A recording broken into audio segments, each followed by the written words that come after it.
Good morning, good afternoon, and good evening, ladies and gentlemen. This is me, Masify, back with another video. Before I get started, need y'all to help a brother out by hitting that like, comment, subscribe, and share if you like the content. Let's get y'all a close up real quick.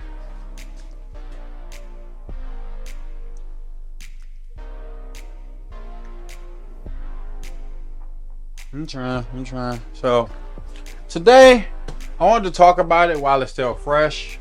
Apparently, and unfortunately, Tory Lanez has been stabbed in prison.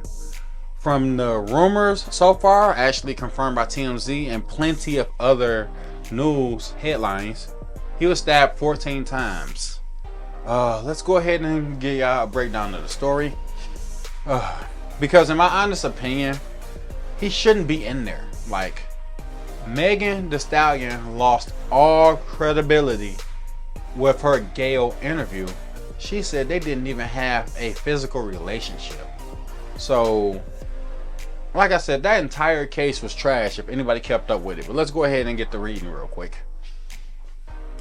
Tory Lanez was hospitalized in critical condition Monday after an angry inmate savagely attacked him with a prison shank, stabbing him over a dozen times all over his body, with the rapper suffering collapsed lungs. That's all bad. That's terrible. 14 times? Alrighty. Well, it says over a dozen, but now here goes the next line. Tory's team says he was stabbed 14 times, including 7 in his back, 4 times in his torso, twice in the back of the head, and once in the left side of his face. So he got stabbed all over, which means he was literally in the middle of a brawl fighting for his life. He must have got snuck up on, just guessing. Both of his lungs collapsed and Tory was placed on a breathing apparatus, though he is now breathing on his own, according to his camp. Tory's reps say he is in pain but is talking normally, in good spirits, and deeply thankful to God for surviving, and he's thanking everyone out there who is supporting him. Tory's attorney, Jose Baez, that's what like it says, tells TMZ Tory is upbeat, he is in good spirits, he is recovering. He is a strong young man, he's expected to make a recovery. As we reported, Tory was attacked at about 7:20 a.m. according to the state corrections official by another inmate at the California Correctional Institution in Tehachapi? Man, alright, look, I ain't been to school in a while. Y'all let me know how that's pronounced, because look, I can be illiterate. I'm just being serious. Tory was rushed by ambulance to an off-site hospital, then airlifted to Kern Medical Hospital due to the seriousness of his condition. Tory Lanez's illegal name, Daystar Peterson, is serving time for shooting Meg Thee Stallion's feet in 2020 after a party at Kylie Jenner's house in the Hollywood Hills. He was convicted in 2022, and in 2023 he was sentenced to 10 years in prison. California Correctional Institution in Tehachapi, CCI, is located about 120 miles north of Los Angeles. And that is so far the end of the update so far. Look, people can feel how they want to feel about the whole Meg Thee Stallion and Tory Lanez thing, but the thing is, with the case and how the evidence was, both witnesses end up being highly uncredible. Chelsea went mute, Meg lied, there was no credible witnesses on the case, and yet somehow he was found guilty, which that makes absolutely no sense. We have a system that is highly flawed. Not only just so-called working against a black man, but the fact that it works against men more than women. So we have a biased system that it seems to hold one gender accountable far more and more harsher than the other gender. And we already know what that is. Men get far harsher sentences and far harsher penalties for the same crime as women. Let's not forget about the case of the female who was deemed mentally insane who was high off of marijuana and stabbed her, not even boyfriend, but it was called boyfriend, but they only knew each other for a few weeks, but she stabbed him over 100 times and killed him, and she literally got probation. She didn't get no jail time. A Thousand Oaks woman will serve no prison time for stabbing a man more than 100 times. She was found guilty by a jury, but she was also found to be in a cannabis-induced psychosis. NBC4's Conrad Dickerson joins us live from the Ventura County Courthouse with the outrage from the family of the man killed and what the prosecutor has to say. Karma. Yes, that man killed was just 26-year-old, stabbed 108 times by a then 27-year-old woman. Now, the prosecutor wanted jail time. The man's family wanted jail time, but a judge disagreed.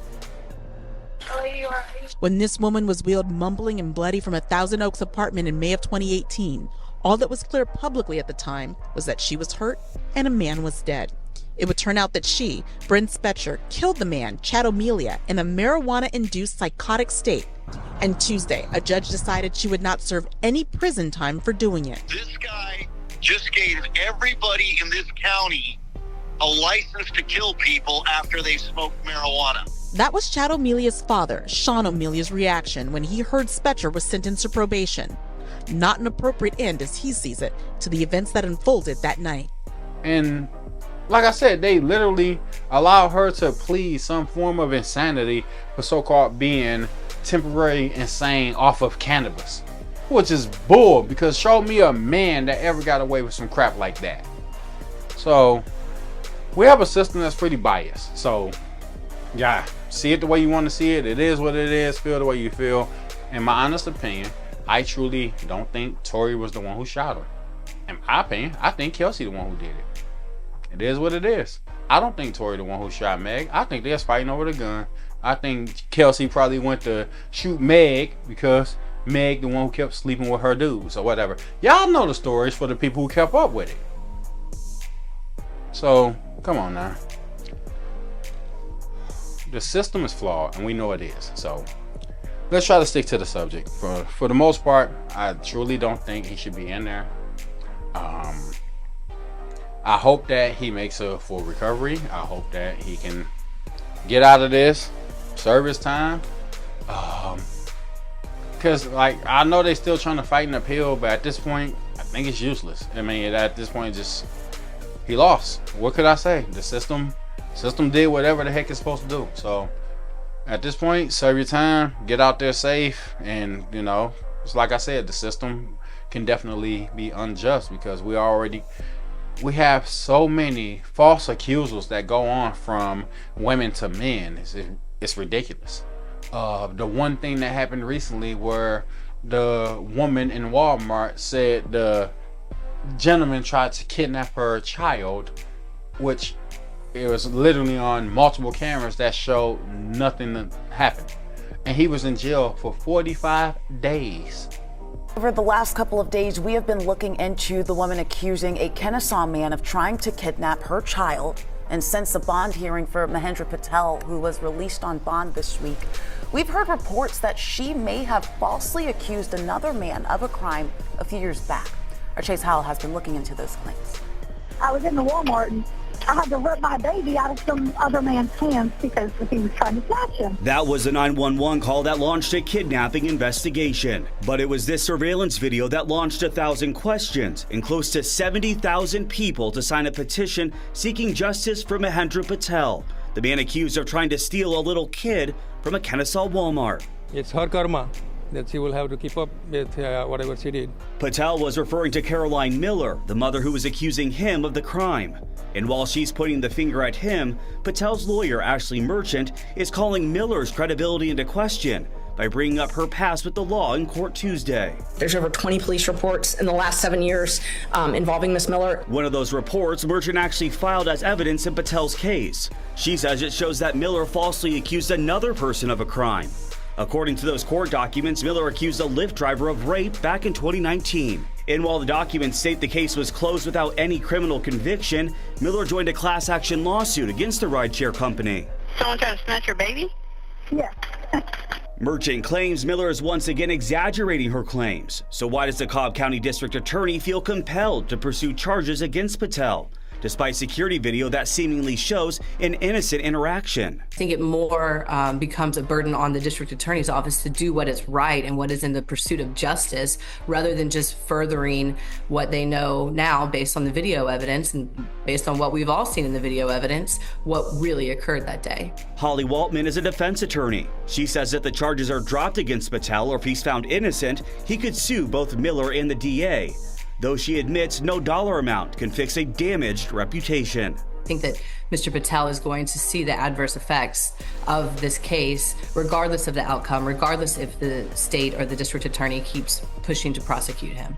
I reached back out to the DA to see if anything has changed since Tuesday, but have not heard back. For a crime that he didn't commit, that they literally had camera footage to prove that he didn't do, but they kept him in jail for 45 days. And then they finally give him a bond, meaning he still got to go to court on this. This is what I mean by a crappy, unjust, biased system.